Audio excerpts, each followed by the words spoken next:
I gotta know the truth, Charlie.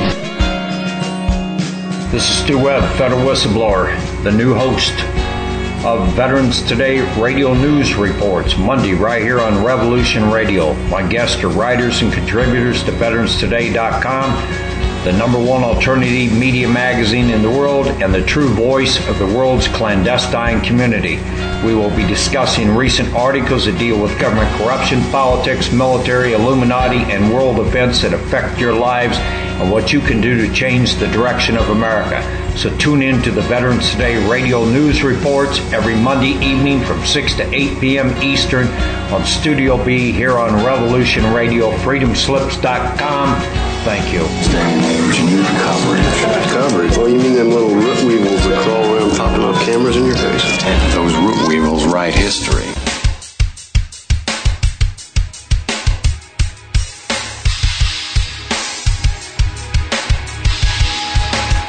Enter into a world unseen on Raven Star's Witching Hour.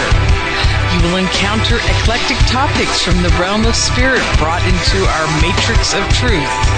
With your host, the Solaris Blue Raven. Solaris will bring you an array of unique guests covering topics from ghostly spirits to amazing anomalies, covert technology, UFOs, and shadowy global events. And that's right here at Revolution Radio, freedomslips.com, Saturdays, midnight till 2 a.m. Eastern Time. Revolution Radio, where information never sleeps.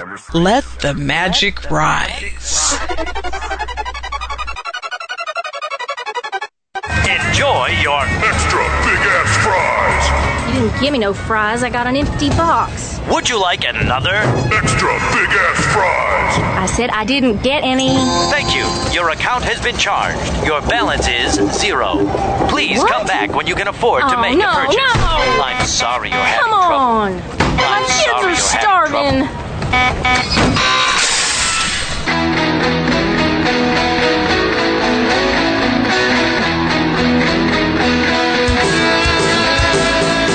Thank you for tuning in to Revolution Radio. Here at Revolution Radio, we believe in freedom of ideas, freedom of speech, but above all, we believe in freedom of existence through self-reliance. This station is 100% listener-supported, and as a fundraising promotion, I have a kick-ass free gift for a $100 donation. 35,000 seeds. 25 years in the freezer. Long-term storable, 54 different varieties. So if food prices go crazy, the shit hits the fan, or if you just want to save tons of money every year by creating your own food like I do, grab our seed pack special. Just look for the banner on the homepage at freedomslips.com. Don't be a statistic. Don't be part of the problem. Be part of the solution. We need, as humans, to start taking care of ourselves and not depending on the megacorps to provide unhealthy, nasty food. Included in this package is also a DVD with 900 survival and off-grid living documents and the offline home canning how to do everything website all on the DVD. So when you're growing all that food, you know how to can it, store it, preserve it, etc. with all these documents. So thank you for tuning in to Revolution Radio at freedomslips.com. I hope that you will pick up this package and start learning to be free. Revolution Radio, freedomslips.com, where information never sleeps and freedom is one seed that needs to be planted.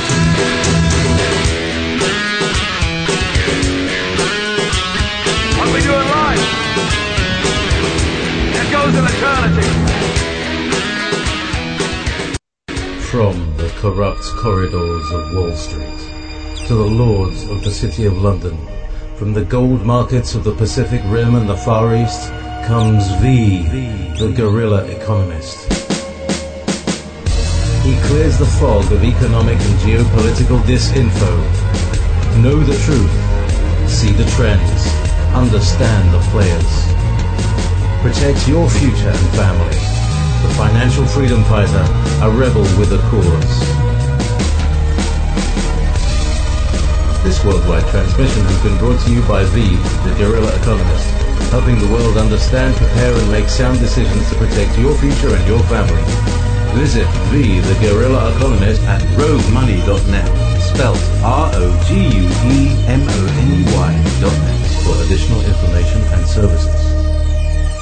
You're listening to Revolution Radio. All right, folks, it is the Guerrilla back coming to you live from the Big Apple, from the Empire State where it all began, the financial, and from Wall Street. It's Friday, November the 7th, 2014. It's the Guerrilla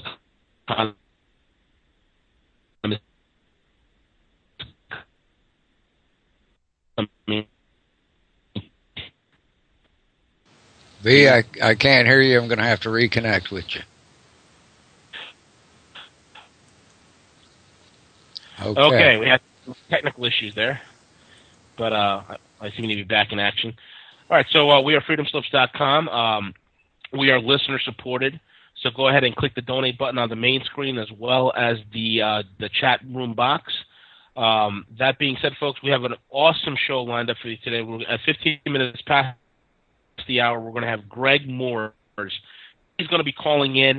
This is going to be about Greg will be on my show, and we've been taking apart the entire Wall Street industrial complex, the financial industrial complex, piece by piece, brick by brick. So it's important that you guys have your notebooks ready. It's important that you guys be very keen on listening in tonight.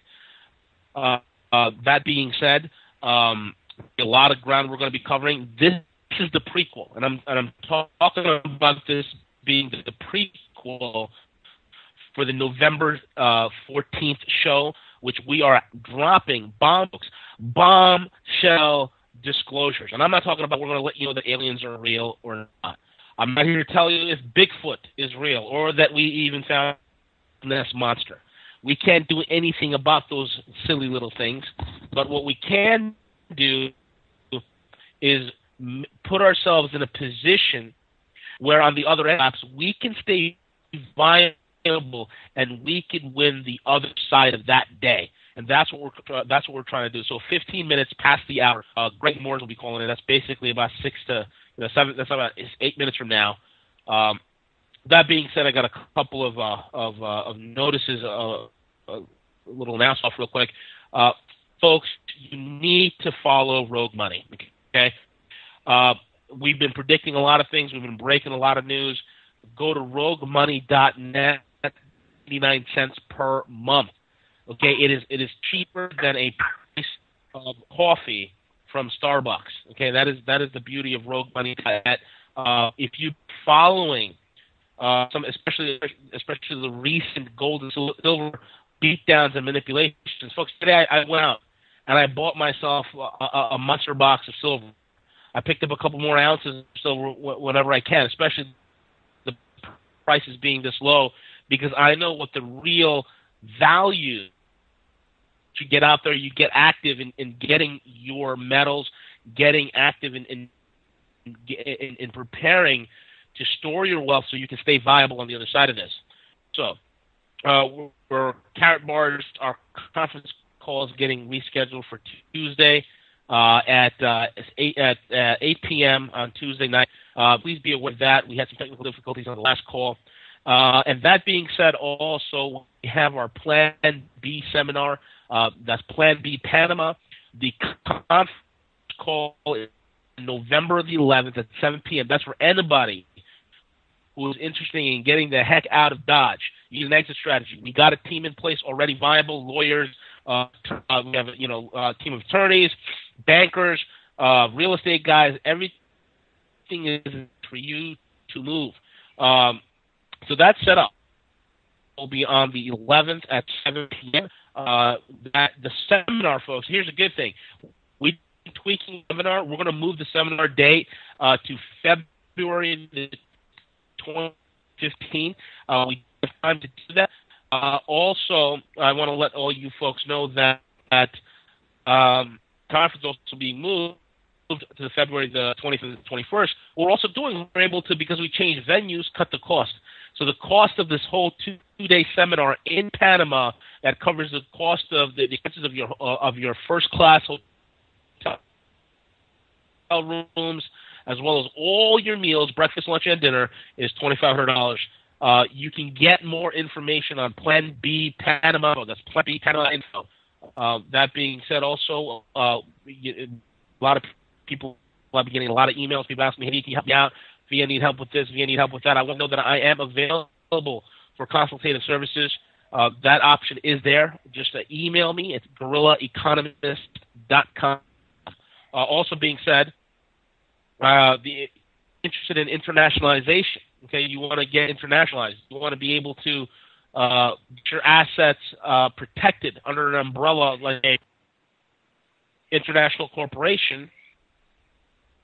What you need to do is you need to contact me as well. That's guerrillaeconomist@gmail.com. That's guerrillaeconomist@gmail.com.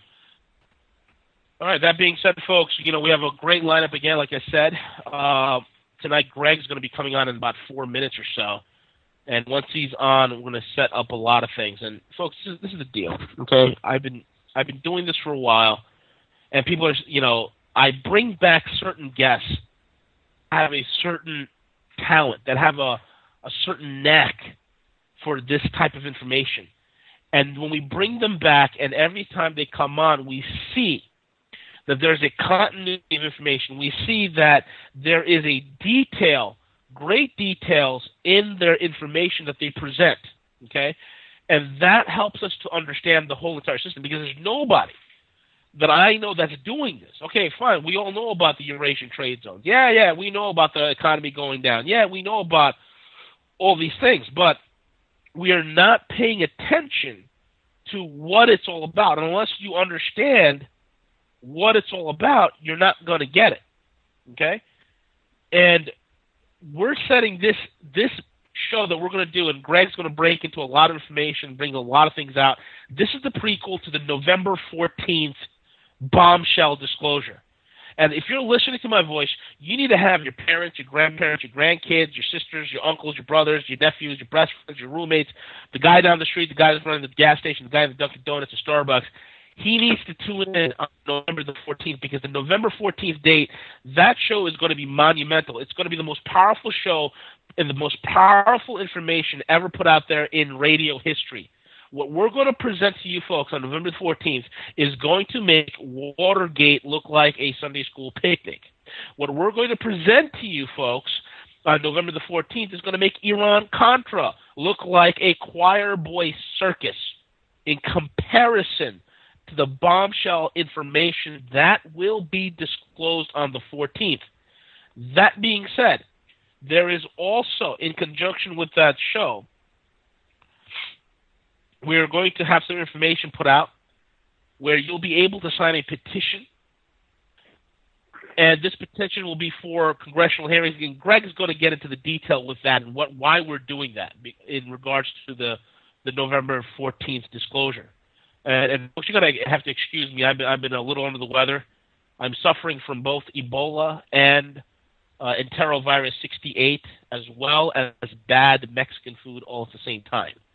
So please excuse me. I am a bit under the weather. But that being said, I think we have our guest on hold already. Greg, are you there, sir? Yes, I am, V. Hi. Great to have you back, Greg. I think this is your first night on Friday with the Guerrilla and my producer Tom and the guys over here at Freedom Slips. Welcome aboard, man. I think we've been going back and forth a long time, Greg. We've been talking for quite a while, and I think what we're doing tonight with a lot of the information you're going to bring out. And folks, if this is what Greg is bringing forth is the level of a J.R.R. Tolkien of finance here. This guy's bringing out so much details. Okay, this is a trilogy. This is an epic that's being put out in radio format for you to listen to, for you to learn from, and absorb as much information as possible. So, Greg, I'm excited that this is the prequel broadcast, brother, to the November the 14th show, and I know that you're going to be naming some names tonight. I know you're going to be putting it all on the line. So let's hit it, Big Daddy. What do you got? Well, thanks for having me back. I probably am going to sound, first off, do we have a good connection? You sound loud and clear to me. Okay, good. I just wanted to make sure. I'm a little on. Yeah, you're breaking up a little bit, so I don't know what the reason is. As long as you can hear me, then I can continue.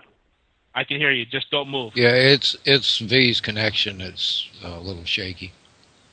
Okay, because normally it's crystal clear. I'm going to seem a little somber and serious to the audience tonight. I hope they'll forgive me for that, because what we're doing tonight is we're going to give people that which people across this country since 2008 have been complaining about with, I think, tremendous legitimacy. Yeah, we've heard it. What can we do about it? We're going to give you something to do tonight. What we're going to be doing is we're going to be summarizing all of the 6 years' worth of research and legal process to bring everybody forward in equal knowledge, hopefully, regarding the mortgage crisis, and we're going to take it all the way beyond the Federal Reserve, beginning on the 14th show, and show you where the preponderance of our evidence shows that money went, and where the money that's been stolen from you, the homeowner, has gone and what it's been used for. Now, this entire process, I want to kind of set the stage a little bit. I'm going to talk slow tonight because I've got a lot to cover, and I cannot afford to make a mistake and lose the listener.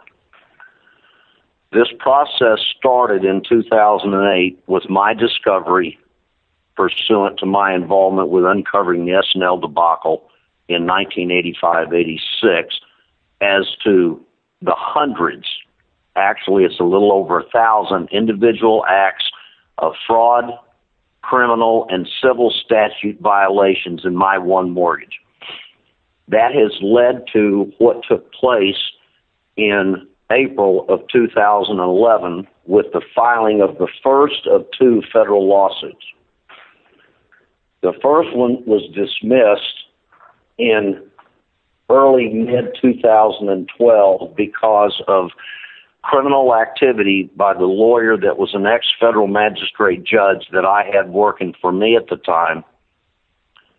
And I then filed in the summer of 2012 a second civil RICO federal lawsuit as a pro se representing myself plaintiff in the Eastern District of Texas.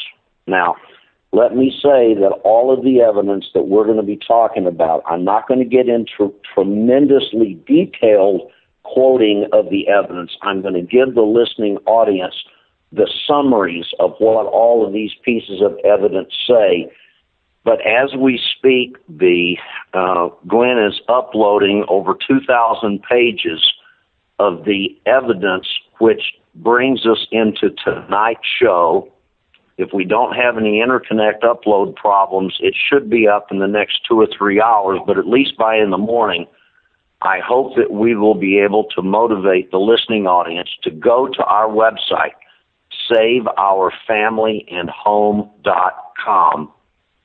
Click on the Inspector's General Disclosure icon in the big blue box on the left side of the page, and everything that we're going to be talking about tonight will be shown there. Now, this show is intended, let me talk about the process here. Tonight's show is intended to begin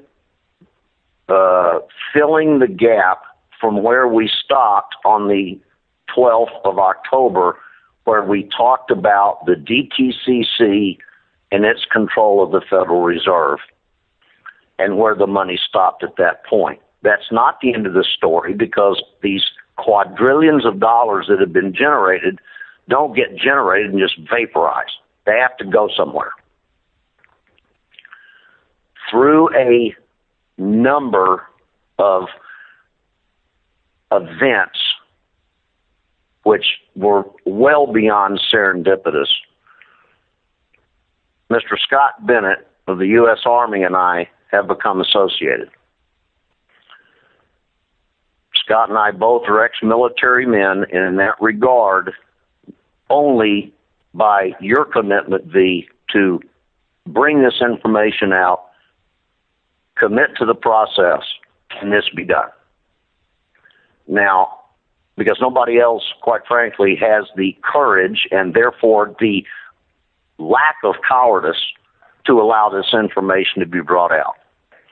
Because we have all the evidence which other people do not have, and we have made up our minds in union, Scott Bennett and I, that we are going to go to the end. We have made a military officer blood pact to the death that we're not stopping until all of this information is disclosed and submitted to not only the inspectors general, who we have now proven by our evidence are complicit in the cover-up and may be co-conspirators in this mortgage fraud, but we're going to, with the support of your listeners, our Twitter campaign, which I'm going to talk about, and the number of shows in the subsequent weeks starting on the 14th that graciously, because of your support, we're going to be able to have, we're going to end up testifying on behalf of all the American people on the floor of Congress in a joint session of both houses of Congress to put this information out such that it can no longer be covered up. Now, I'll get into Scott's background in just a little bit when I get to that part in the layout. But when I filed this civil RICO lawsuit, it was the only one of its kind that had the claims in it that have upset, as you have corroborated and told the public, has upset not only the court system, but the people in Wall Street. I'm not going to go in detail. You can go onto the website. You can click on the Documents for Download button and then go to the whistleblower section, and you will see two complaints. One is the original complaint, which is the one we filed in 11, and then you'll see the one titled Amended Complaint, which is the second of the two complaints, which was filed in the summer of 2012. So all of this information is there for your free review, perusal, download, and I pray to each of you listeners that you will disseminate this information. Here is what we have come up with.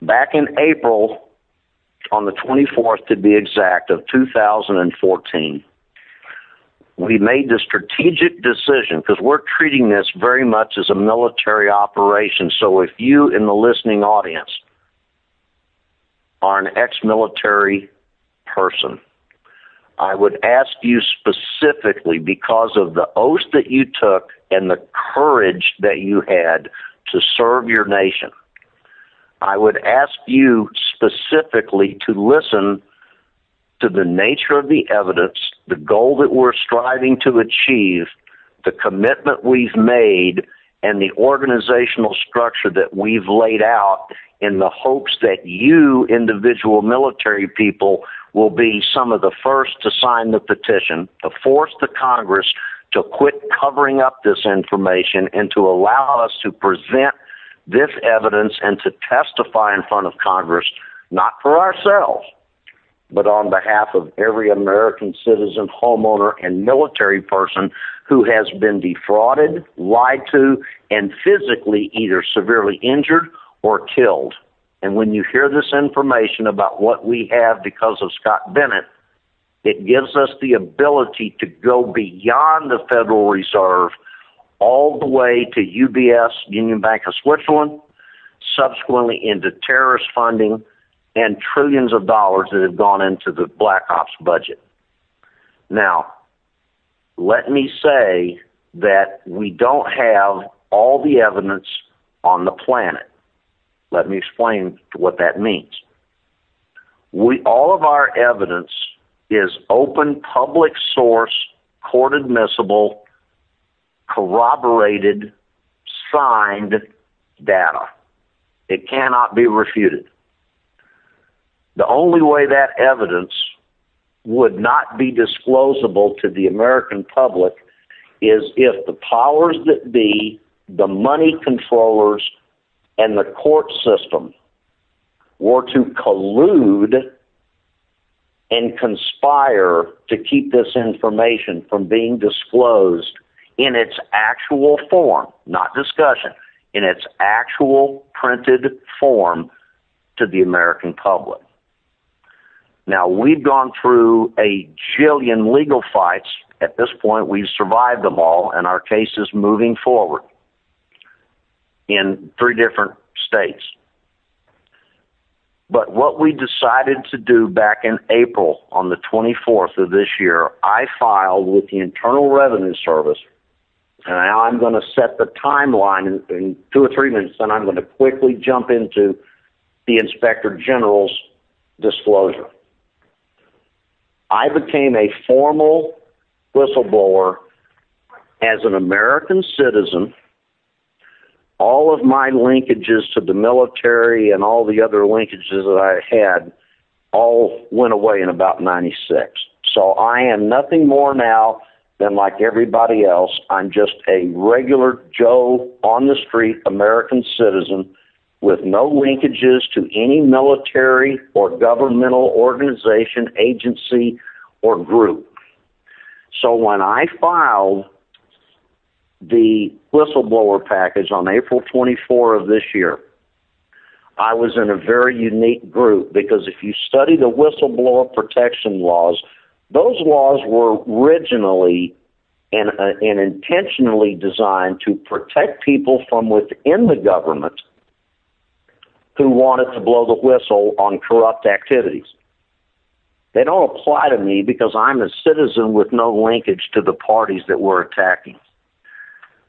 Now, you'll find it interesting that I filed the whistleblower package because that package was outside the scope of what I believe is a cover-up, corrupt legal system whereby people's lawsuits are dismissed, they're killed, they're thrown away, they're covered up because of the direct intent by the legal system to not allow this information to come forth. Now, what those other many lawsuits since 2008, what information they had, obviously there's no way for us to know. But although we don't have all the information, we're not legally required to have all of that information. Here's why. If a military or a governmental or a banking organization has data on their hard drives, we are not required by law for either congressional hearing purposes or for the filing of many federal lawsuits against these people, both individual and agencies. We're not required to have all that information because there's no way we can get it unless they give it to us. And if that information is clandestine and disclosatory, not even a word, about the bad actions that these agencies, people have been involved in, they're certainly not going to give them to us unless we undertake legal action. That's exactly what we're going to do. Now, I received a letter signed by Miss Charisse Wood, who's the manager of the ICE team, ICE, out of Ogden, Utah, although it comes on blue official letterhead from the Department of the Treasury, Internal Revenue Service in Washington. This lady says that she is the manager of the ICE team in Ogden. Well, we all know what exists out in Utah, don't we, Dee? So, this letter is dated October the 2nd, just last month. It took them from April 24 to October the 2nd to respond and acknowledge that they have received our package and that it complies with federal law.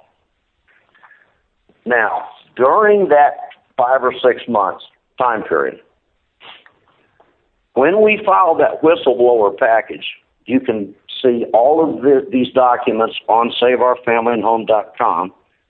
If you go to that section of documents for download, under the whistleblower package, you will see a document called Whistleblower Package Distribution List. You can open that up, and in that list you will see every single agency and individual that was sent a copy of our whistleblower package. Now, included in that is every single senator in Congress, and it is about 36 or so of the inspector generals in the federal government, of which we have been able to determine that there are 68 individual inspectors general, and then there are a couple of joint groups, one of which is the Special Inspector General for the Troubled Asset Relief Program, and the other one is the Council of Inspectors General. So there are 68 individual inspectors general, and then there are 2 joint groups. During that period from April through October, of all of those well over 100 people in those 2 categories alone, senatorial and inspectors general, here are the responses that we have received. This is crucially important to what we're going to be talking about in the rest of the show. On May the 8th, roughly 3 weeks after the package was filed, we received from the Federal Trade Commission in Washington, it was received by me on May the 15th, a 4-paragraph letter, and I'm going to read only the meaningful statement in what is apparently a boilerplate letter. As such, your complaint falls outside of our jurisdiction. It is signed with no signature, sincerely, Office of Inspector General, Federal Trade Commission. That's the first one. The next one, on May the 30th of this year, from the United States Government Accountability Office, Office of Inspector General, signed by Mr. Adam Zerciak, Trzeziak. He sends a letter, slightly different format, but it says, the GAO, Office of the Inspector General, has no jurisdiction over the matters that you have raised. Third one, June the 11th of this year, from our friends at the United States Department of Justice in Washington at 1425 New York Avenue Northwest, Suite 7100. There's not a name on this. It is signed in print, Office of the Inspector General Investigations Division. It says, the primary investigative responsibilities of this office are allegations of misconduct committed by U.S. Department of Justice employees and contractors, waste and abuse by high-ranking department officials, or that affects major programs and operations. Quote, this office does not have jurisdiction in the matter you described. On July the 23rd, the Securities and Exchange Commission, which is the second formal agency with whom I filed my 500-page approximate total whistleblower package on April the 24th, roughly within 1 day, 90 days after I submitted it, and the TCR, which is their tip complaint and response form, which is their formal whistleblower form, is number 1400-8711-45384. I find it interesting that they put on their letter that the submission that I sent to them was dated May the 23rd, 2014, when my signature and the date and all of the shipping labels show that it was sent on the 24th of April and received the day after. Now, in this letter, the only thing that it says of value is this, and it is signed by Miss Jane Norberg, Norberg, and she is in the office of, she's the deputy chief. I don't know if there's one or multiple deputies. It is spelled singularly, so I'm assuming that she is the one deputy chief in the office of the whistleblower. This letter says, please keep this letter as part of your file as it confirms your submission is in compliance with the rules of the whistleblower program. That means we did it right and they can't boot it out and fail to investigate it by giving us some ledger domain baloney saying that we didn't use the right color of ink. The last one on August the 27th, not quite 3 months ago, from Mr. Patrick Gookin, Gookin, who is the director of the Defense Hotline from the Office of the Inspector General, Department of Defense. It says, the DOD hotline will initiate an inquiry on a complaint when it determines that, the matter concerns a violation of federal law or regulation within the DOD's investigative purview. 2, the DOD has sufficient facts to initiate an inquiry. And lastly, the DOD hotline is the most appropriate agency to take action on the complaint. Summary statement.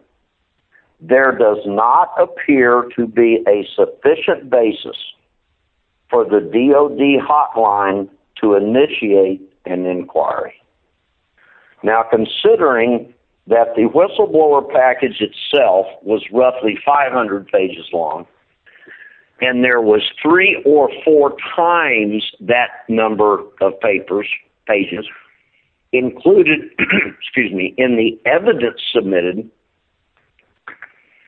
And since the DOD, which we're going to get into by federal law and presidential mandate under Executive Order 13519, it's interesting that they say there does not appear to be a sufficient basis for the DOD to initiate an inquiry.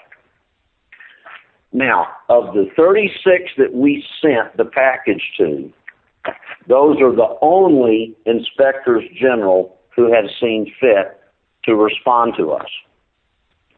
That brings into consideration why have only 4 or 5 out of the 36 responded,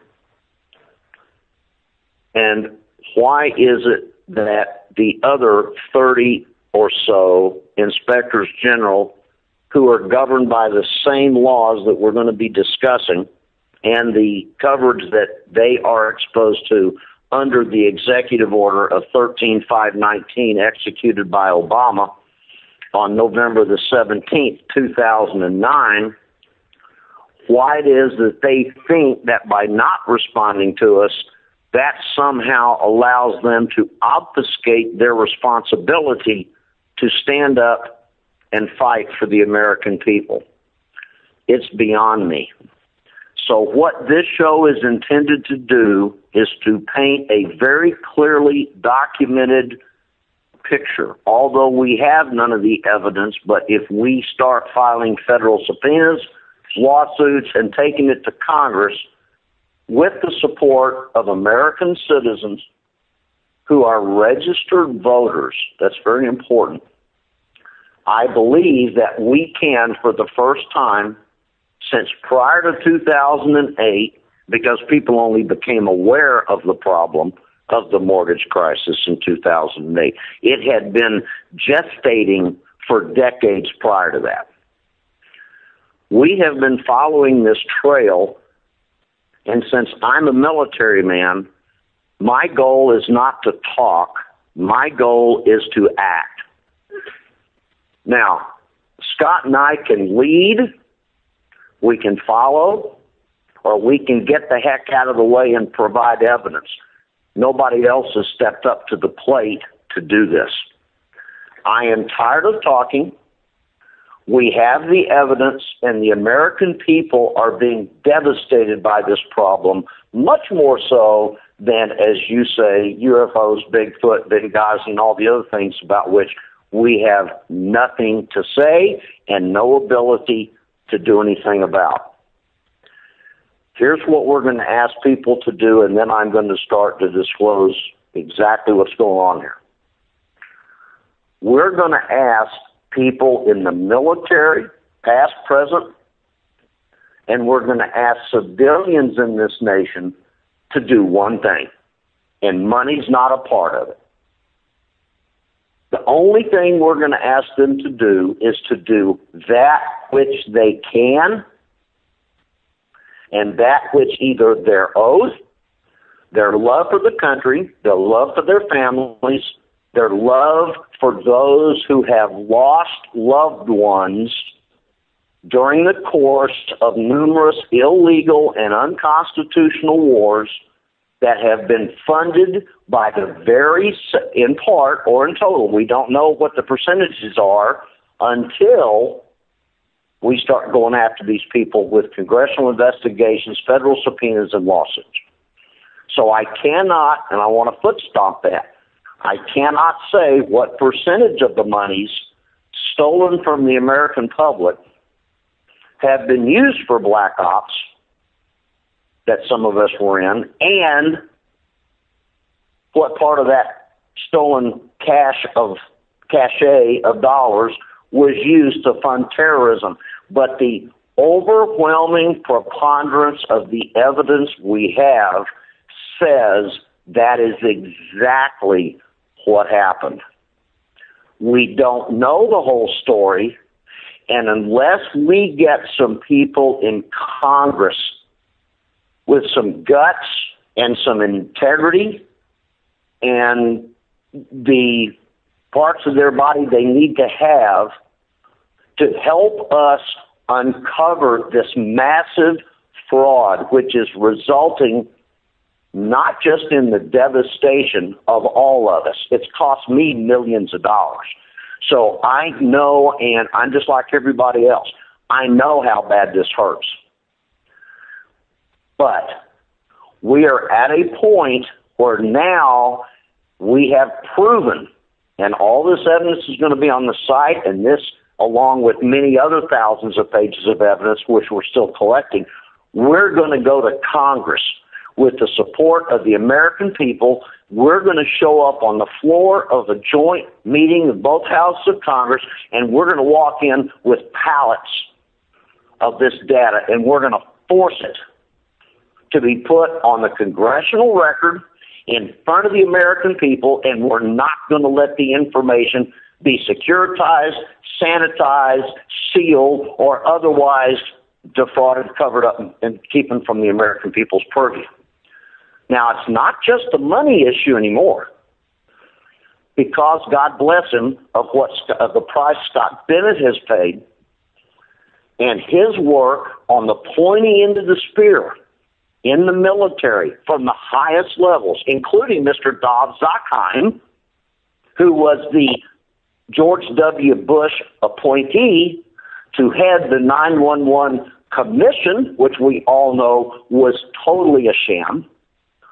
Dov Zakheim hired Mr. Scott Bennett as a U.S. Army officer to be one of the leaders in the terrorist funding investigation group. Now, we're going to get into all of that. Scott has been sent to jail on fraudulent terms. He became intimately familiar with Mr. Brad Birkenfeld, who was the U.S. banker at Union Bank of Switzerland, who had the 19,000 accounts at UBS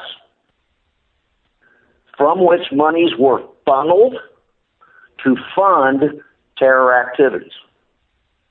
Mr. Birkenfeld, in the press, it said, and I'm not going to get into Scott's area, but Mr. Birkenfeld received $100+ million after he had been put in jail for over 40 months. He was paid by the IRS over $100 million, and Mr. Birkenfeld has somehow now become very quiet. That quietness is in direct contradiction to his personal commitment to Mr. Bennett when they were in the same prison confines as many other high-ranking banking people, lawyers, government people, that said, as soon as I get out of this fraudulent deal, I'm going to go restore my name and I'm going to get this information in front of Congress. They have been covered up. They have not been responded to. We have all of the communications from me on the mortgage side to all of the entities that we are attacking. Scott has all of his records to the military and to congressional people and to people like Jesselyn Raddick, one of the attorneys for Ed Snowden. It's a very complex story. We're going to try to break it down so people understand it, but here is the summary statement. We are now satisfied beyond a reasonable doubt and to the best of our knowledge and belief, based on the preponderance of the public documented evidence that we have, that many of the mortgage fraud dollars that were illegally stolen from American citizens were then multiplied through the gambling process that we talked about in detail, through the securitization process, the great majority, upwards of 99% of which, was conducted by the DTCC and Sealing Company. Those monies were shipped offshore and they were subsequently used in whole or in part to fund terrorist activities. So, Greg, let me get this straight here. Now, I want to make this very clear to the people that are listening. Folks, if you're not falling off your chair right now, if you're eating dinner and your meatloaf is not stuck in your throat right now, you don't have a pulse. The thing that Greg just detailed for you is this.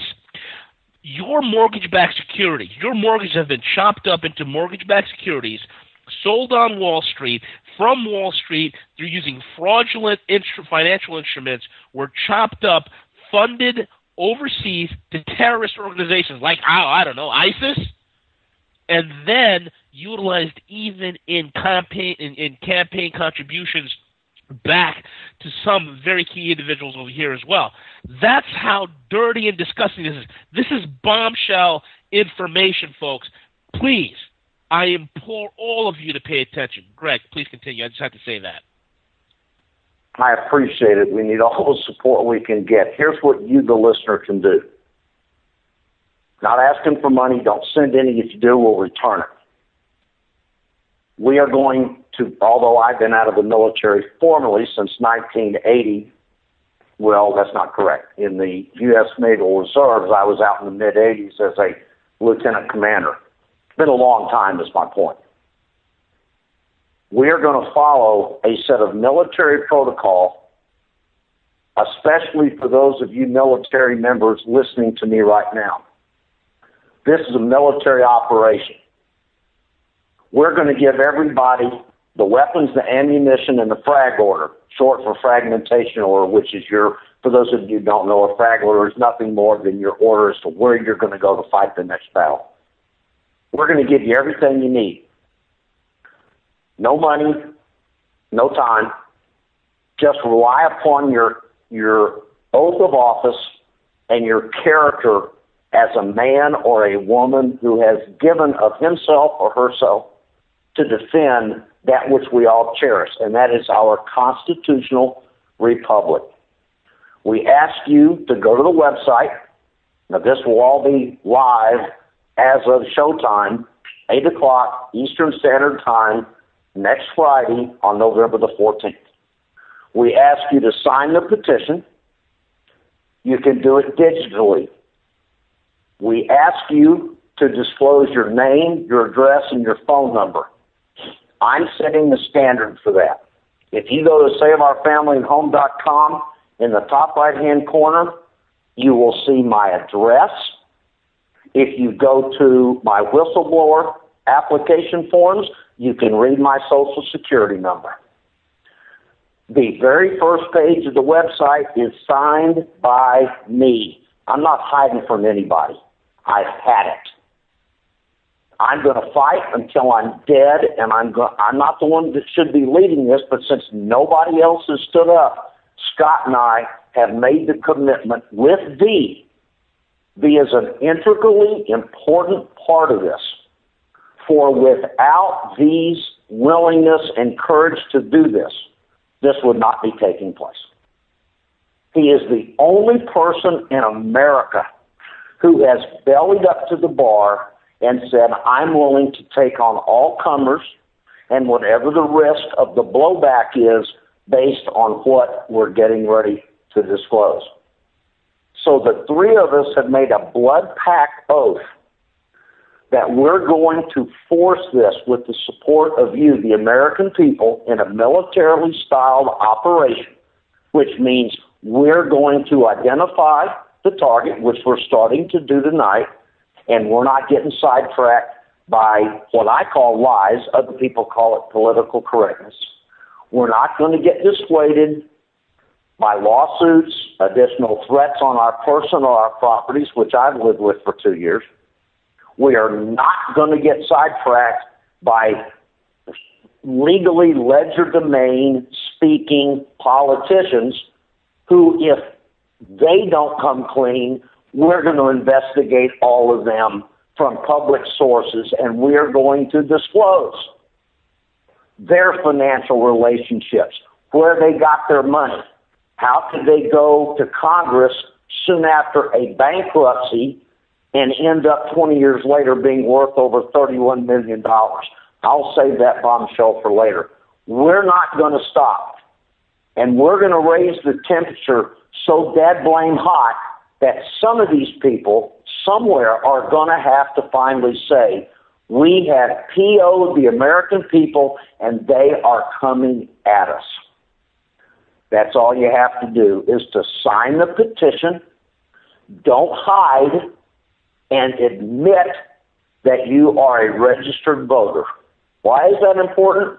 Because if you're not a registered voter, the way these criminals in Washington behave is they write you off as a non-important person, an NIP. So what you have to do is to sign the petition and then barrage those people with communication. Does that mean you have to write letters? You're welcome to, but you don't have to. Here's what we're going to give you. Scott is drafting a half a dozen different examples of letters that will serve the purpose. They're going to be on the website.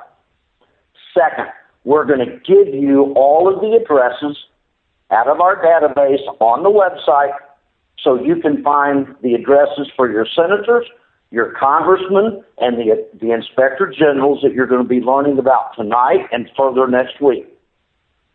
For those of you in the military, like Scott and I used to be, we're going to be giving you the names of all of the 06 and above officers that have been involved in this process, who we can document have covered up the disclosure of this process, and we ask you to barrage those people with emails, letters, and phone calls. All of that information is going to be on the website, so you don't have to go find it.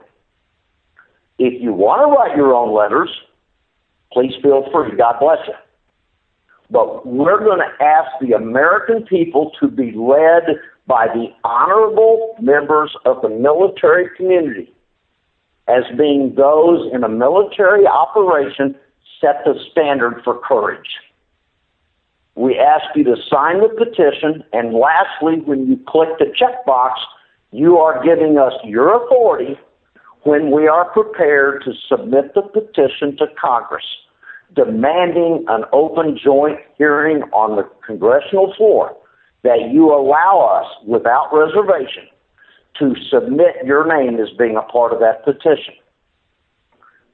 You don't have to do anything else. But that simple commitment by you, the American citizen, military or civilian, is the most powerful thing that we can do to get these people's attention that we are done. We're through. If it brings down the banking system, so be it. There's a lot of you out there who'd be a whole lot better at running newly established banks under leadership by people like me and others. You do a whole lot better job than what's going on right now. So this entire process starts tonight. We need your support immediately beginning on the 14th. We need you to follow the Twitter campaign, which V instigated. We're sending out tweets. I hate the social media because I don't like the version of it, the way they can surveil us. Greg, hold that thought. We're coming up on a hard commercial break, folks. Greg Morse, freedomslips.com, with me, the Guerrilla Economist. We'll be right back.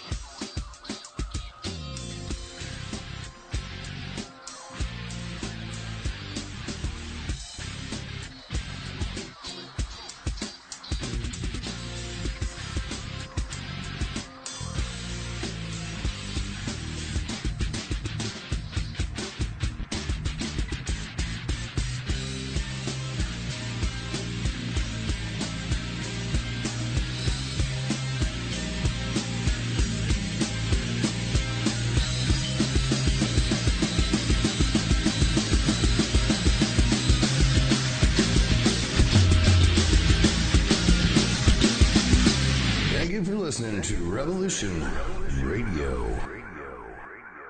Imagine. Just imagine. Imagine a world where every child and adult will have the opportunity to achieve their dreams. I believe my inspiration is the answer. My inspiration is the greatest light. The greatest energy. It was born when the universe was sparked to life. It's within everything. My inspiration transforms pain into happiness and failure into success.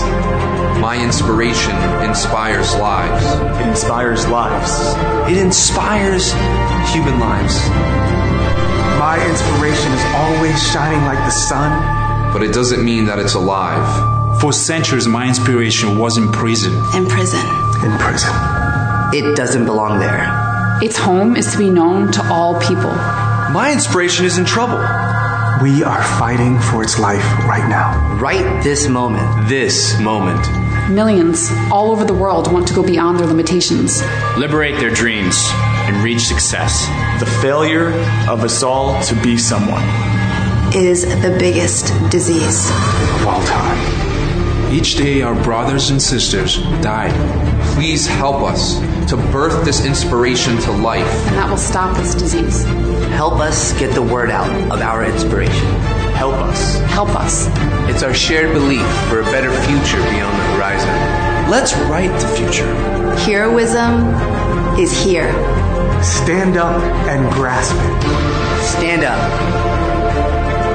Stand up and grasp it. Stand up. Stand up. Stand up. Stand up for the dreams of all people. This is Nighthawk from Revolution Radio, freedomslips.com, and now is your time to stand up and make a difference or fade away. Don't make me angry. You wouldn't like me when I'm angry. See how the trouble you've started? Join us here on Revolution Radio, Monday through Friday, 2 p.m. Eastern on Studio B, for a politician, patriot, social savant, businessman, former investment banker, and Veterans Today columnist, Mike Harris. Listen to Mike as he exposes the corruption, sedition, and terrorism within our own government. He knows our system is flawed and that obstruction of justice is all too commonplace. His show, Short End of the Stick, pokes at this corruption with eloquent style. That's Monday through Friday, 2 p.m. Studio B for the Short End of the Stick with the man who should have been elected governor of Arizona, Mike Harris. That's right here on Revolution Radio.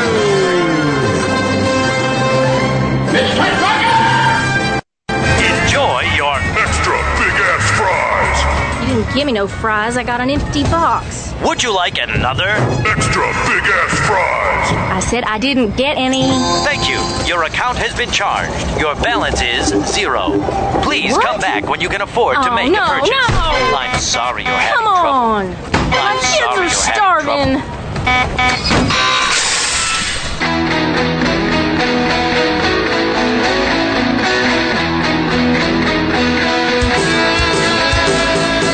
Thank you for tuning in to Revolution Radio. Here at Revolution Radio, we believe in freedom of ideas, freedom of speech, but above all, we believe in freedom of existence through self-reliance. This station is 100% listener-supported, and as a fundraising promotion, I have a kick-ass free gift for a $100 donation. 35,000 seeds. 25 years in the freezer. Long-term storable, 54 different varieties. So if food prices go crazy, the shit hits the fan, or if you just want to save tons of money every year by creating your own food like I do, grab our seed pack special. Just look for the banner on the homepage at freedomslips.com. Don't be a statistic. Don't be part of the problem. Be part of the solution. We need, as humans, to start taking care of ourselves and not depending on the megacorps to provide unhealthy, nasty food. Included in this package is also a DVD with 900 survival and off-grid living documents and the offline home canning how to do everything website all on the DVD. So when you're growing all that food, you know how to can it, store it, preserve it, etc. with all these documents. So thank you for tuning in to Revolution Radio at freedomslips.com. I hope that you will pick up this package and start learning to be free. Revolution Radio, freedomslips.com, where information never sleeps and freedom is one seed that needs to be planted.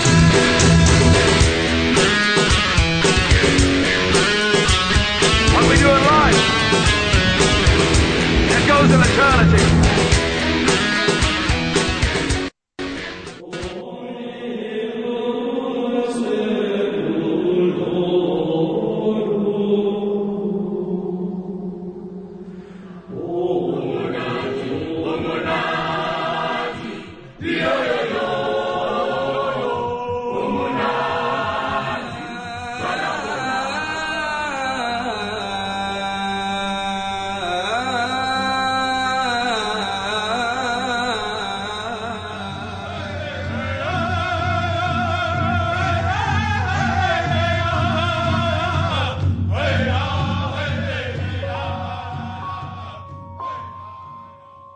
Join Revolution Radio every Wednesday, 8 p.m.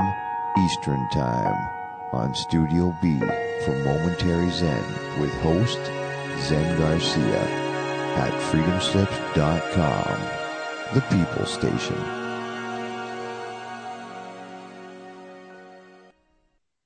What do you think it is? I don't know. Whatever it is. Welcome. Now tear more, gentlemen. Join me, Joe Kiernan, and Dr. J every Sunday from 10 p.m. Eastern to midnight for Researchers on a Mission Radio. We will be interviewing guests in ufology, experts on the paranormal, and stories from you, the listener. Every Sunday, 10 p.m. in Studio B. Join us for some amazing conversations and edge-of-your-seat true thrillers. Right here at Revolution Radio, freedomslips.com, Studio B, 10 p.m. Eastern Time, Sunday nights. Revolution Radio, where information never sleeps. The opinions expressed on this radio station, its programs, and its website by the hosts, guests, and call-in listeners or chatters are solely the opinions of the original source who expressed them. They do not necessarily represent the opinions of Revolution Radio and freedomslips.com, its staff, or affiliates. You're listening to Revolution Radio, freedomslips.com, 100% listener-supported radio, and now we return you to your host.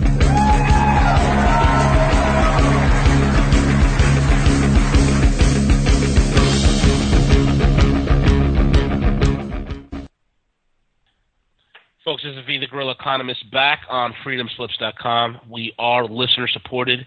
And like I always like to say, put your money where your ears is. and support us by clicking the Donate Now button that's in the chat room as well as in the main home screen. Folks, I would also like to say is this, okay, the information that we're bringing out today, this is your last best hope. And what I mean by that is this.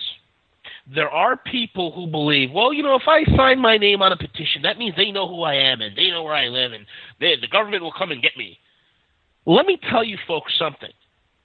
When we put that petition out there on November the 14th, if you don't sign it, you're as good as dead.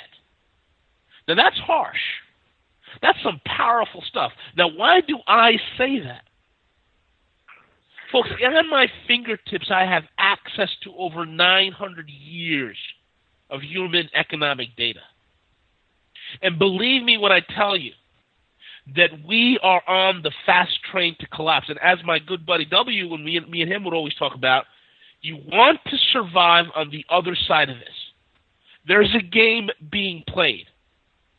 The top tier members of this pyramid, okay, they are imploding the system. They are destroying the system in the hopes that they can stay viable and win on the other side. What do I mean by that? Look at how they created. Let's just look at the last couple hundred years. Look how they did World War I. They did World War I, and what happened? You've got the League of Nations, and that wasn't enough. And they needed more power. And here comes World War II. You got the UN. You got more federalized nation. They built up the U.S. as the world superpower, the world economic power. And now they're moving to the third and final phase of this whole entire thing. They're going to implode the entire system. And you can sit there and say, oh, this is great entertainment radio. You can sit there and say, oh, this is a wonderful conspiracy theory. We're naming names. Excuse my head cold. I have a terrible cold. We're naming names. We're giving you information. We're know exactly who the players are. That if you will get off your rear ends, shut off the football game, take 5 minutes, and call somebody, call your friends, your neighbors, tell them to be on the November 14th show and sign that petition. What that means, it allows and empowers men like Greg and Scott and myself to hammer this right up the middle, right down their throats. And for all you football fanatics out there, I'm going to tell you this. This is the fourth quarter. 10 seconds on the clock. Fourth and 10. And we're on the 1 yard line. We got all the tools we need to punch this thing right up the middle and shove it down their throats. But we need you behind us. We need you with us. They need to know how pissed off you are. And the anger and angst that is felt in America is not going to be solved by these idiot Republicrats who just got elected, these weenie chicken hawks. They're not the answer. Because America just elected the war party. The first order of business is Senate Bill S-227 or something like that, the Russian Prevention Act, so they can create more wars. This stops it. This is the last best option you have. Do you understand that? This is the only option you have. This is the only exploit you have. I'm not here talking to you about alien probing. I'm not here telling you, oh, the New World Order, and then selling you some penis enhancement pills. Telling you to support my war of information. I'm not here telling you about some wild pie-in-the-sky conspiracy theories. This is cold, hard facts. I'm into economics because it's real numbers. It's real. It's tangible. And I'm telling you right now, all of you listening, there is a 100% chance that this thing comes apart in 24 months. Within that time frame, you need to get behind this ball. This is the last chance you have. And men like Greg and Scott putting it on the line, making it happen. We have evidence tens of thousands of pages of evidence that we will make available to you guys, that you could see. Account numbers, names, operations, individuals, all the connections, dotted, all the lines connected. What more do you folks want? What more do you want? This is not entertainment. I don't see this as entertainment. I see this as life and death.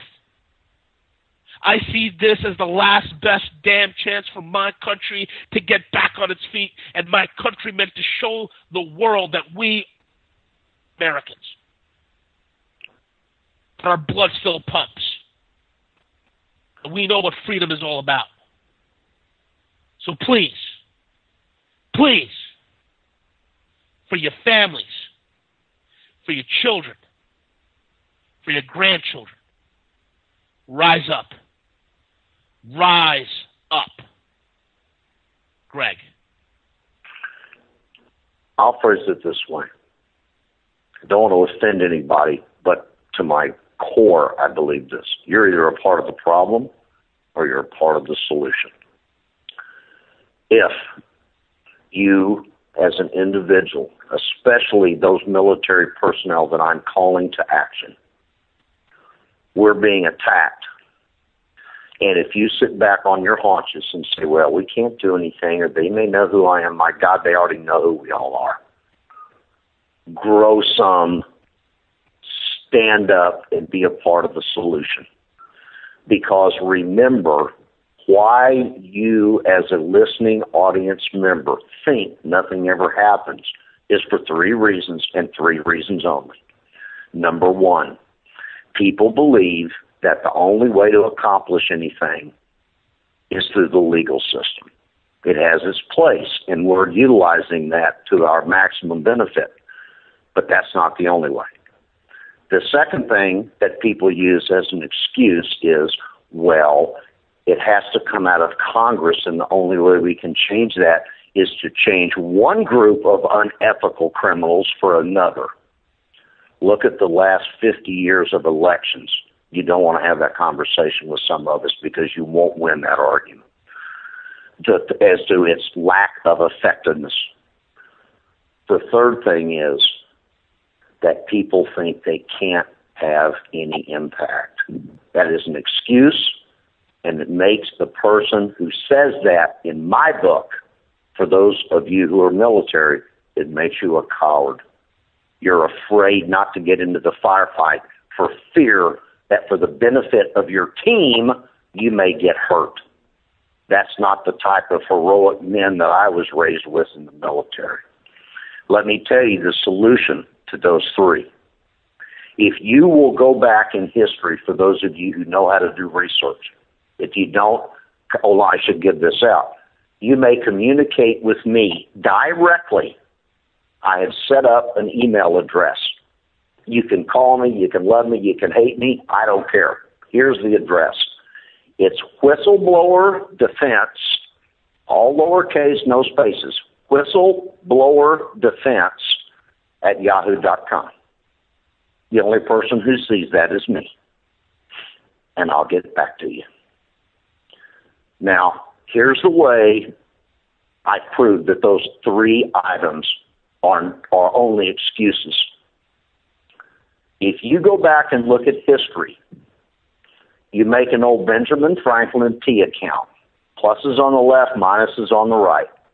You will notice that the great preponderant majority of all, including the Civil Rights Movement, as a glaringly good example, the majority of all congressional hearings which superseded the legal system and the fraudulent electoral system that we presently are dealing with all happened because large numbers of American citizens to the original jurisdictional constitutional republic as established by our founding fathers got pissed off and stood up and said, we're not going to take this anymore.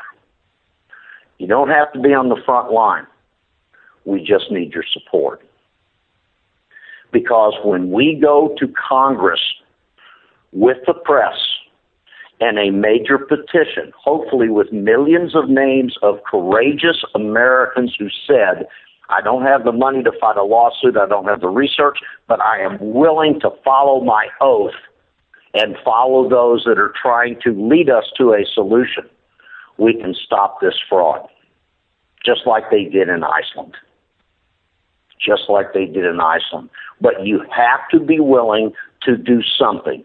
This is as simplistic as we know how to do to make it easy on you, non-threatening, and still utilize the power that you possess in being an American citizen of the Republic, which is quickly being decimated. Let me explain to you why this next step leading up to the 14th is so important. Most people in this country, unfortunately, don't understand a lot about how the government operates because they were never taught, never had the personal inclination to learn it. It's very frustrating, so it's not an easy course of study. But for those who understand a little bit about it, most people, if you ask them the question, would explain to you that they believe that this term Inspector General is like a watchdog that is supposed to make sure that all the other people in the government, by respective agency, plays fair. Why? Because if they don't play fair, you, the American people, lose your money, lose your freedoms, lose your home. Unfortunately, when the American people become lethargic, lazy, cowardly, or just totally without intent, they become inattentive. These people can do whatever they want to do. They can do whatever they want to do.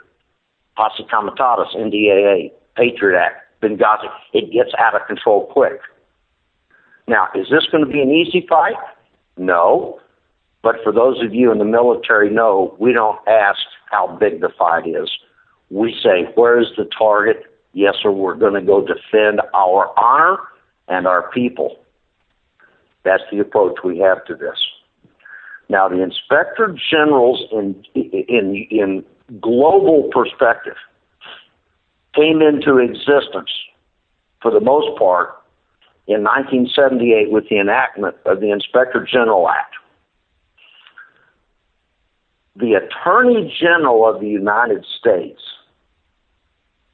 the recently exited Eric Holder, that Attorney General, much like the Inspector Generals, are supposed to operate autonomously and independently, even though they have superior bosses.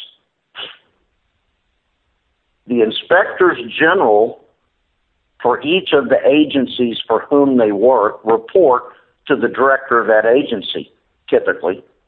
Or, as in the case of the United States Attorney General, he answers to the president. However, if you go to the site, and I've looked at some of the documents are already up there as of now, we have identified what we figure is about 10%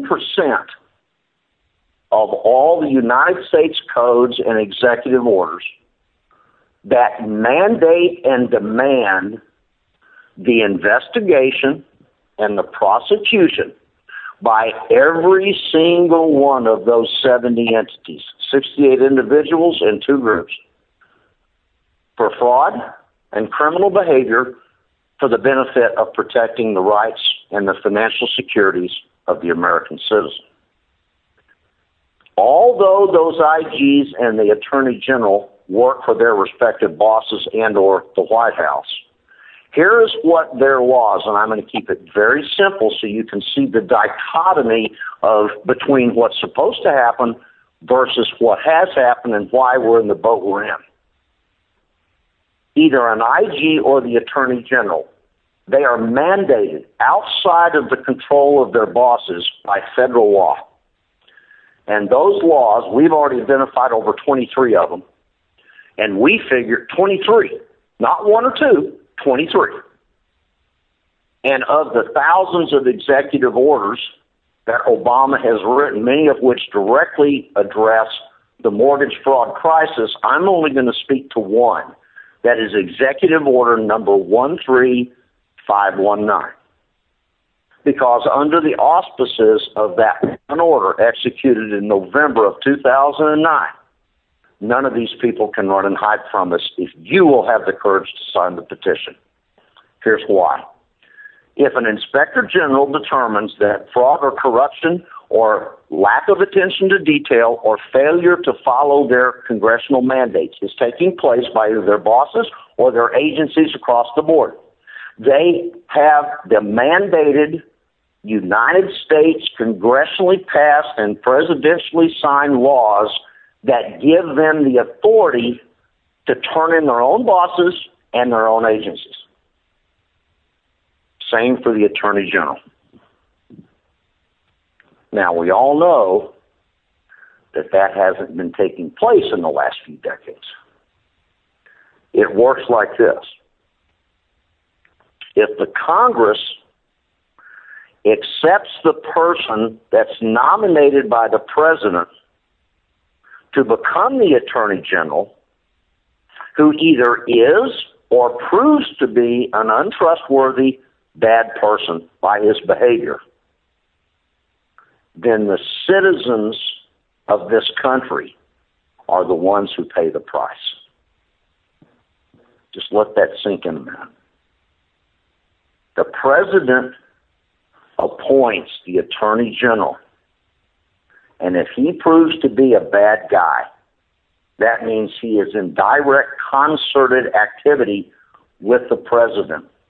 And the odds of that Attorney General rising up and pointing a finger at the president is slim to none. Now, it's important because the Inspector Generals report to guess who? The Attorney General. Now, when this act was passed in 1978, this is a very important point, so please listen closely. The act was passed in 78. Come forward to 2009. Remember, Obama was sworn into office in January of 2009. As of that date, roughly 1/3 of the senators who were present in Congress at that time voted in favor of the Inspector General Act in 1978, so none of those senators can claim that they were either unaware of it, didn't know about it, or, hold on, it doesn't matter, because they voted for the law on the congressional record. As an example, some names for those of you who keep waiting for me to disclose more names. Senators Leahy, Hatch, Baucus, who is retired, but he was been active through all this process until recently. Cochran, Levin, and Grassley being the most senior senators in the Senate who sit over and control the most powerful committees in the Senate,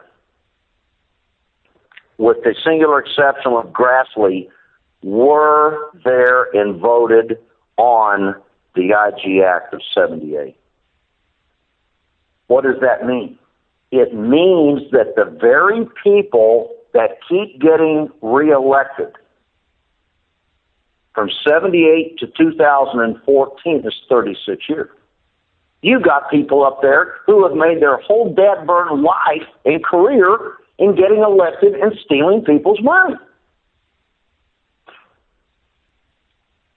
What these senators should be doing, they should be forcing compliance by the IGs to do their jobs.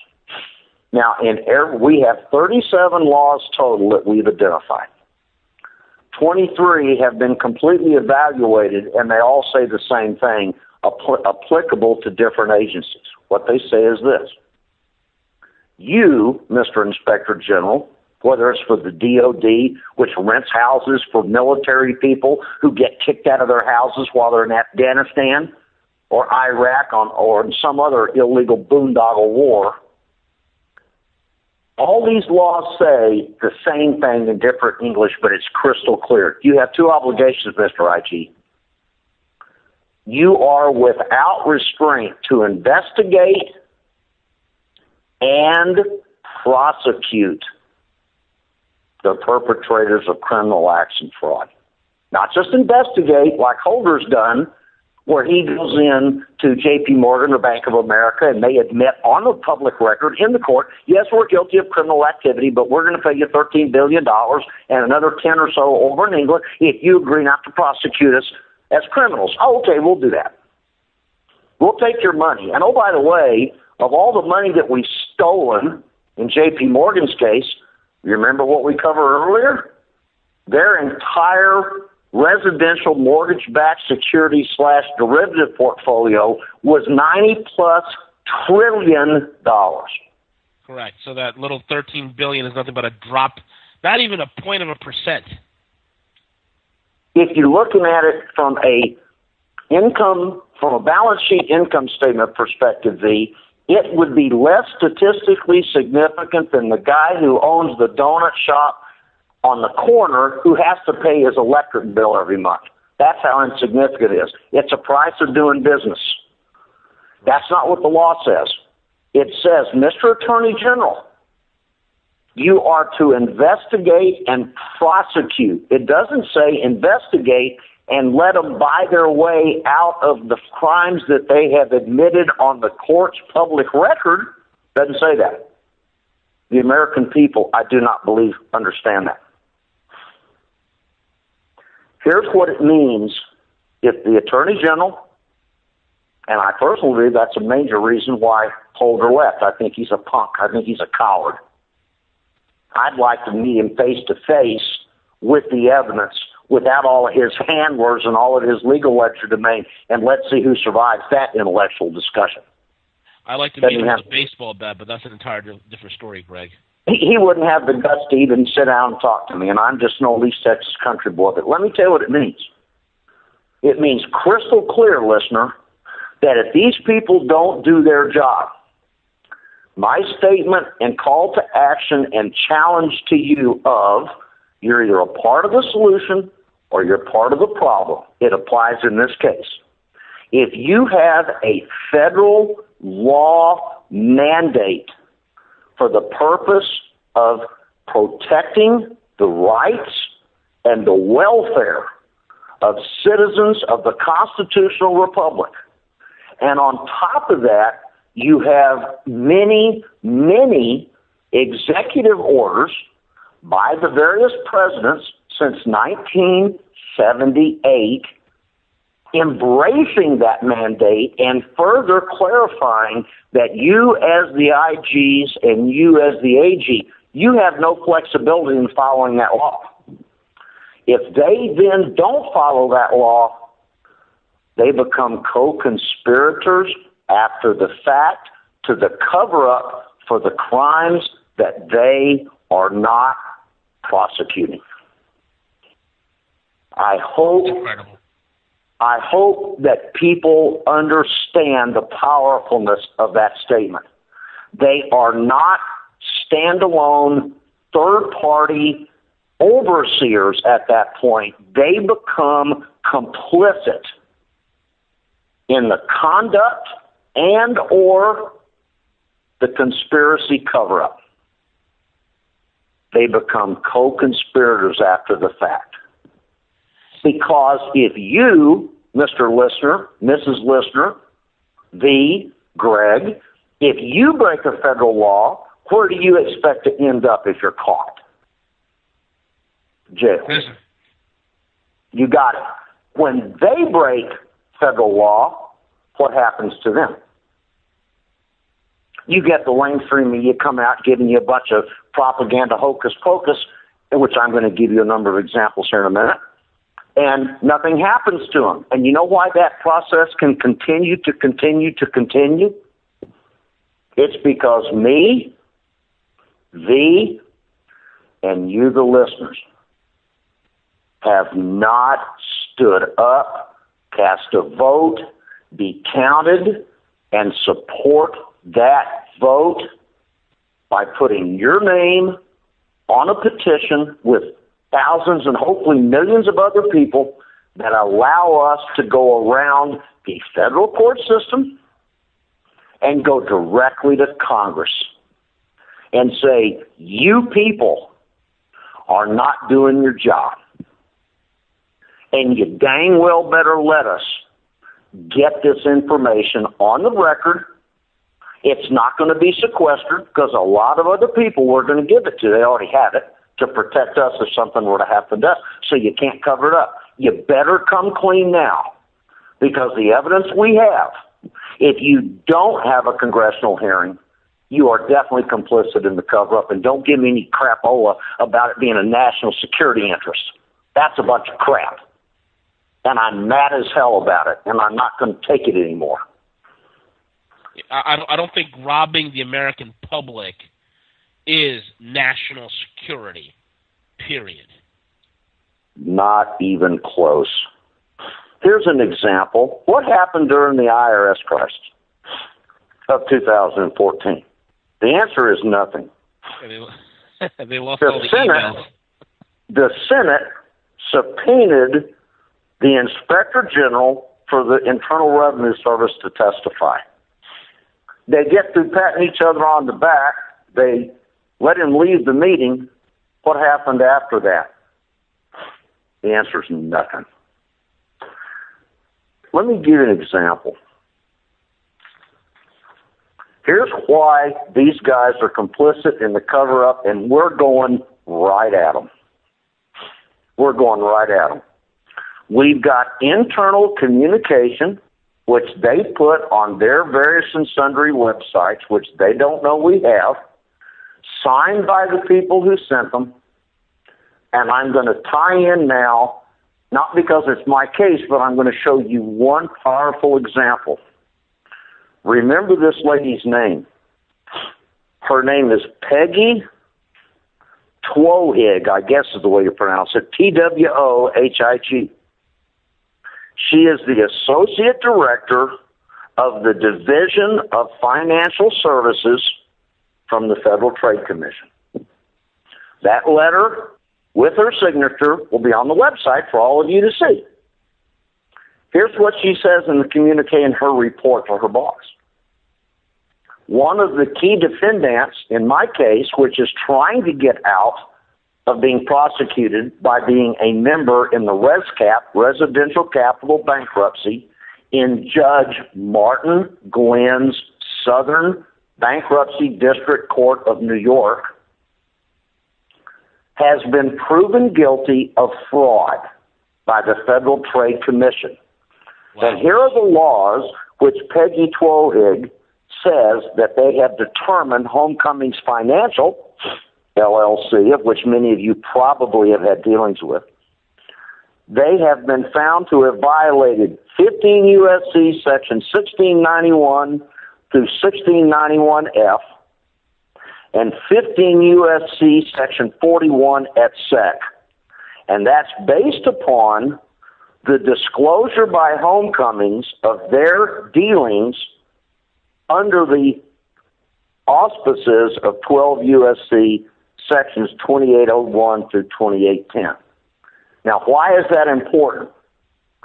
Here is one of the largest lenders that was a wholly owned subsidiary of GMAC that's in bed with the DTCC. Here comes that name again. They have been proven by a number of investigative generals, inspector generals in their departments, of being guilty of fraud and crimes. But there have been no prosecutions. Think what that means. Someone could, under this scenario, could come into your house, rape your wife, kill your kids, and give the arresting officer $5,000, and the bad guy's gone. That's what this is. Now, if that doesn't make you mad and make you willing to get involved in a way that doesn't take you any time and it makes you sleep better at night because you followed your character oath and your basic commitment to fairness for all human beings, I don't know how to help you. Because this evidence is going to bring these people down. Let me give you an example. I'll give you 5 very, very quick examples of the cover-ups that have been conducted. This is just a very small, I've got 6 of them, I'm going to give you 5 because of the interest of time, but I'm going to show you how the Inspector General's offices have been acting as political pawns by doing 2 things. They say they're conducting investigations, and then they write reports. We have 1,000 pages almost of some of the annual reports from the Federal Reserve and other IGs for all of you if you're willing to take the time to read them. It will blow whatever IQ points we all have left in our simplistic little brains. It'll absolutely drive you insane. Here's some examples. When Ron Brown, who was the Secretary of Commerce, along with members of, chief executives of Bechtel, Halliburton, and numerous other military industrial complex subcontractors were shot down over Kosovo, they claim they did an investigation. Do you know what the results of that investigation were? Classified, we're not going to tell you. Number 2, when the theft of tens of billions of dollars from Iraq conducted during the Second Gulf War were directly stolen by the U.S. military and military subcontractors, when the IG began the investigation, what was the result of the investigation? Nothing. It was stopped with no further investigation, no prosecution. Number 3, when hundreds of billions of dollars of federal monies, that means your money, people, that means my money, B's money, that cannot be explained in the Afghanistan war, what was the result? No disclosure or prosecutions. It was swept under the carpet. When on September the 10th, 2001, the day before the attack on New York City, Secretary of Defense Donald Rumsfeld disclosed on television that there was over $2 trillion expended by the Department of Defense that had been lost, could not be found, could not be audited, and could not be explained. What happened after that disclosure? The Inspector General of the DOD didn't do diddly. Nothing. Next example. This affects all of us. How about when Toyota, Honda, General Motors, Chrysler, and Nissan, among others, who just this year started recalling vehicles, something in excess of 30 million cars, the fact that they were having airbags explosively detonate as if they were a fragmentation grenade and were killing the driver and potentially other people sitting in the front seat of the cars, in the front part of the cockpit. What's happened? No investigation by the Department of Transportation, Department of Commerce, Department of the Treasury, or the Council of Inspector Generals. That has been known to exist It's been exposed since 2006 by whistleblowers within the automotive industry, and the documentation that they have made public shows that the auto manufacturers knew since 2001 that these problems existed. Lastly, IRS scandal of 2014. Anybody heard anything about it in the last 2 or 3 months? No, it's off the radar screen. What's happened? No investigation, no prosecution, complete cover-up, and the exempt organization's division director, whose name is Lois Lerner, after lying to Congress and taking the Fifth Amendment, she quit her job and was given a multi-million-dollar golden parachute after lying to the American people. Isn't that amazing, Greg? That's how a fair country operates. Isn't that great? We reward corruption. It's unbelievable. Absolutely livid listening to this. Go ahead, Greg. Every single president. Now remember, we're talking about inspectors general.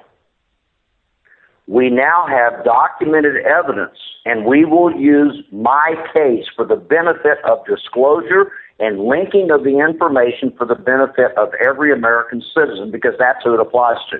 It's not just Greg Morse in this case. It has nothing to do with me. It has to do with the fact that we have documented evidence that agencies have determined 2 things about the defendants, including Fannie Mae, Ally Bank, GMAC, and Homecomings Financial. And you all better listen to this, because if you're fighting similar battles, I am guessing that until you're aware of this information and sidle with us, you're being raped as I have been. And I never missed a payment, was never late. I sued them for mortgage fraud. This is not a foreclosure defense case, never was.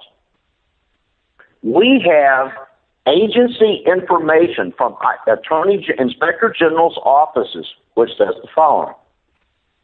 It says that many of those defendants, being the biggest ones I just named, including Fannie Mae, have all been proven by the agencies to be found guilty of numerous acts of fraud and are violators of numerous federal statutes.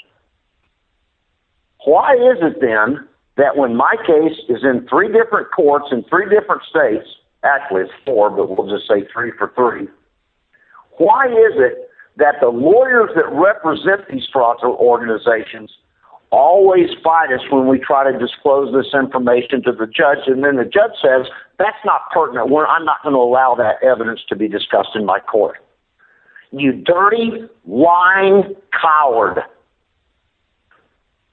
This is now personal. If you can't tell my passion and my anger, then I'm sorry. I can't get any madder because I'll lose my control of my tongue.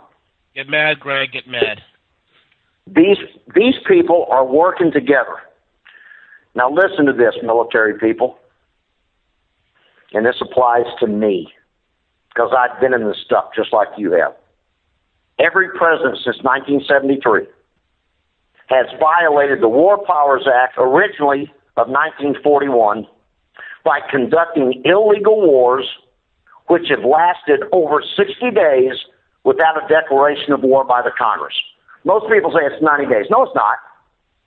Under the War Powers Act, basically, they termed a police action. You conduct for 60 days. The last 30 days, you're supposed to be your troops home. Our Congress doesn't even have the cojones to rein in these presidents who are using their war desires, which financially benefit certain entities in this country, against the benefit of all Americans. And what do we get? We get our sons and our daughters and our fathers and our mothers and our aunts and our uncles coming home maimed or in a body bag. And I've had it. I've had it. My life is not worth a plug nickel if I have to live in that kind of a country.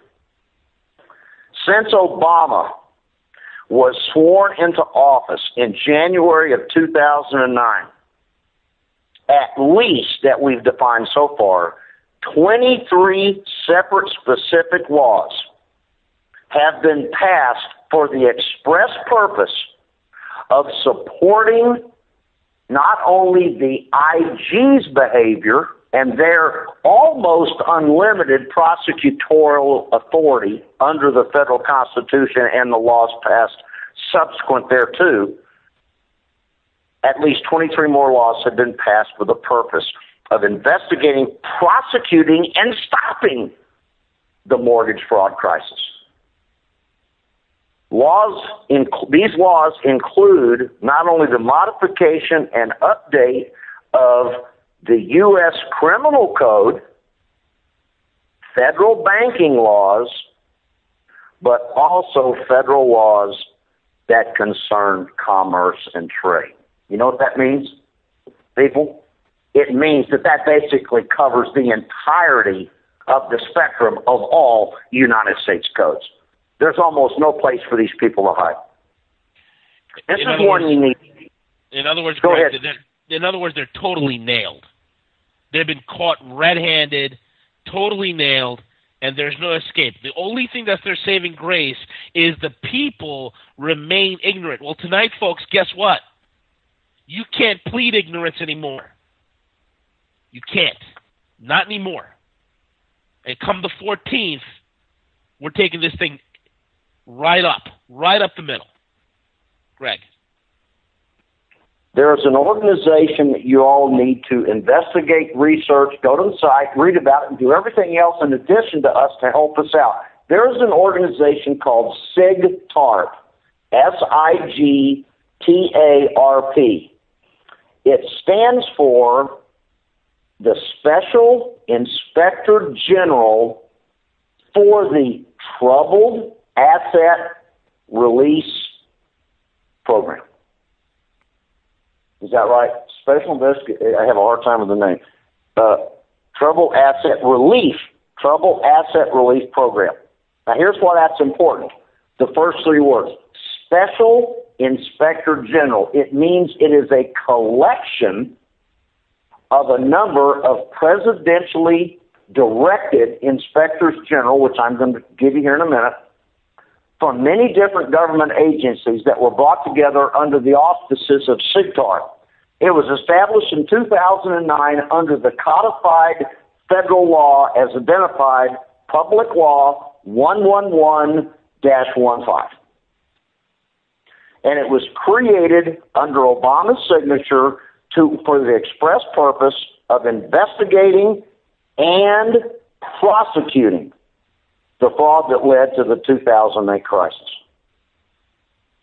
The SIGTARP IG, the head knocker, is to work with IGs, with the IGs of Treasury, the FDIC, the Securities and Exchange Commission, the Federal Reserve, the Federal Housing Finance Agency, which is the government agency that is the conservator for the bankrupt Fannie Mae and Freddie Mac that are the two largest owners.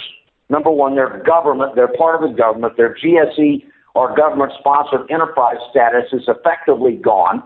And secondly, they own over $70 million by their own admonition. Go look at it on their websites, which is the majority of all residential mortgages. They own them or control them or direct them with the DTCC.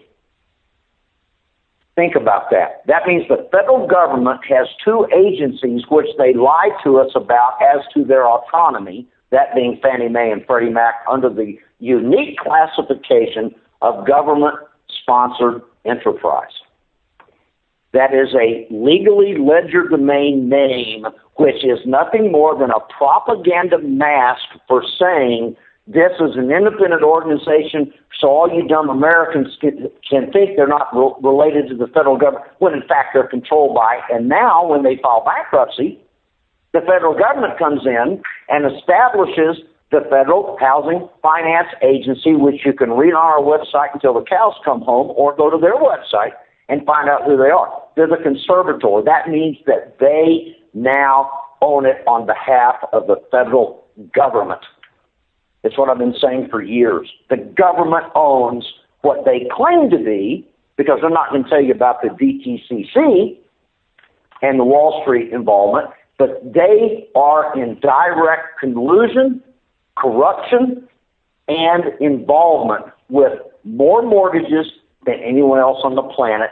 That is called nationalizing of the ownership of those mortgages. The last thing, the IG Reform Act of 2008 was established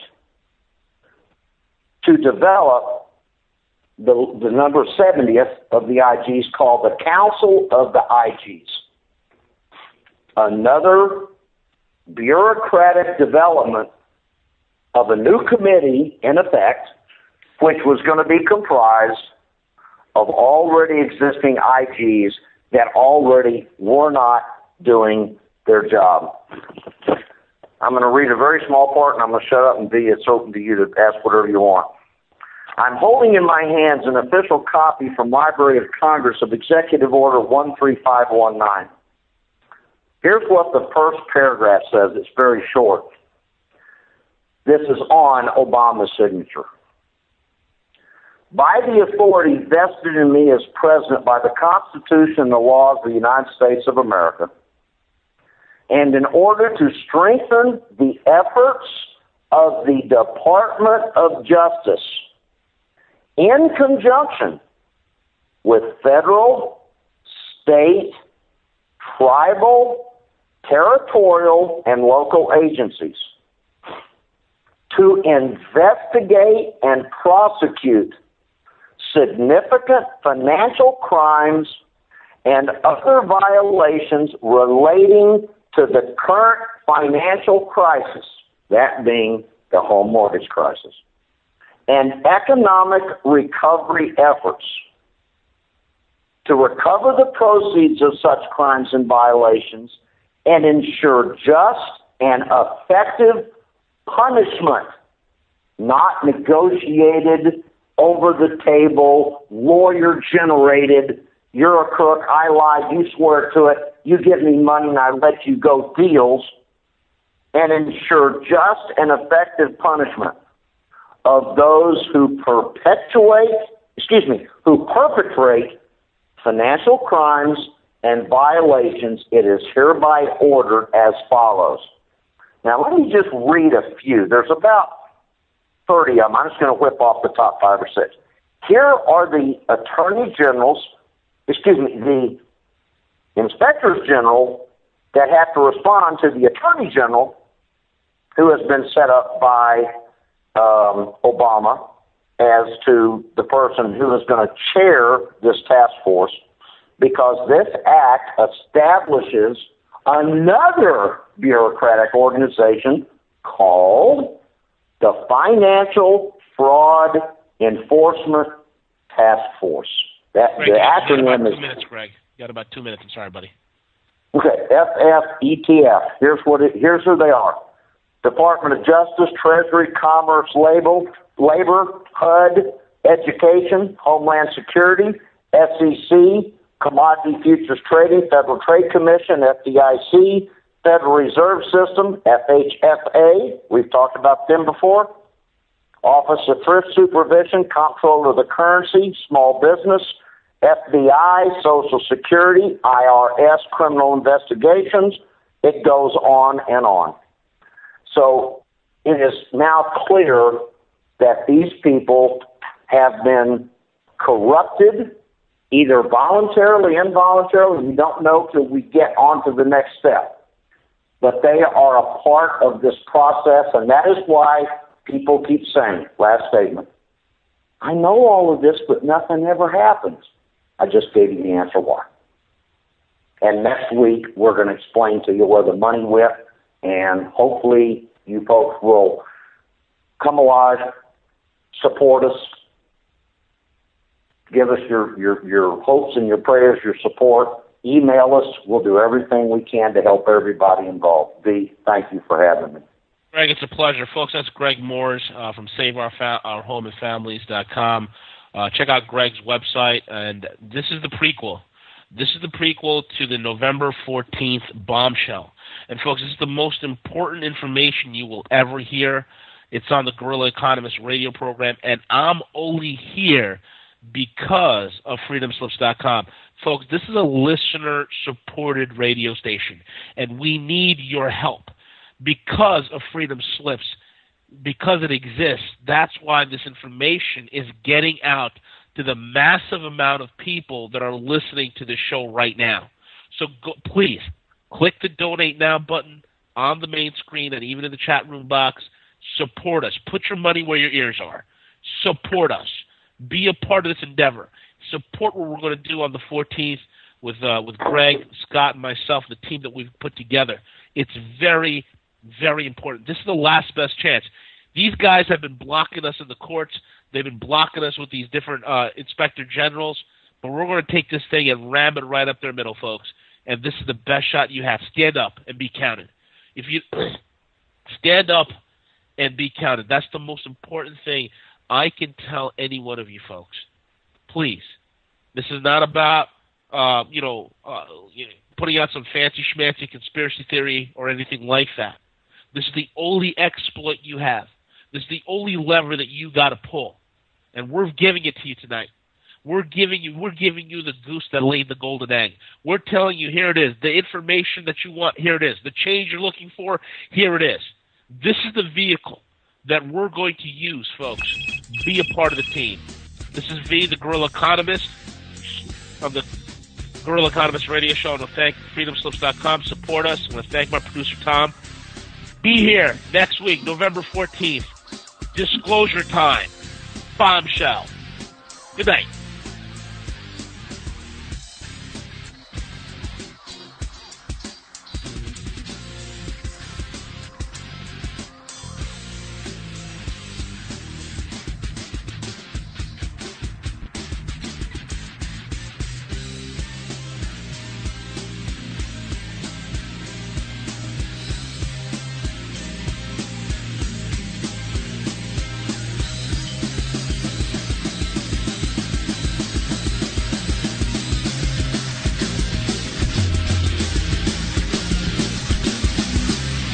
Listening to Revolution Radio. Imagine. Just imagine. Imagine a world where every child and adult will have the opportunity to achieve their dreams. I believe my inspiration is the answer. My inspiration is the greatest light. The greatest energy. It was born when the universe was sparked to life. It's within everything. My inspiration transforms pain into happiness. And failure into success. My inspiration inspires lives. It inspires lives. It inspires human lives. My inspiration is always shining like the sun. But it doesn't mean that it's alive. For centuries, my inspiration was in prison. In prison. In prison. It doesn't belong there. Its home is to be known to all people. My inspiration is in trouble. We are fighting for its life right now. Right this moment. This moment. Millions all over the world want to go beyond their limitations. Liberate their dreams and reach success. The failure of us all to be someone is the biggest disease of all time. Each day our brothers and sisters die. Please help us to birth this inspiration to life. And that will stop this disease. Help us get the word out of our inspiration. Help us. Help us. It's our shared belief for a better future beyond the horizon. Let's write the future. Heroism is here. Stand up and grasp it. Stand up. Stand up and grasp it. Stand up. Stand up.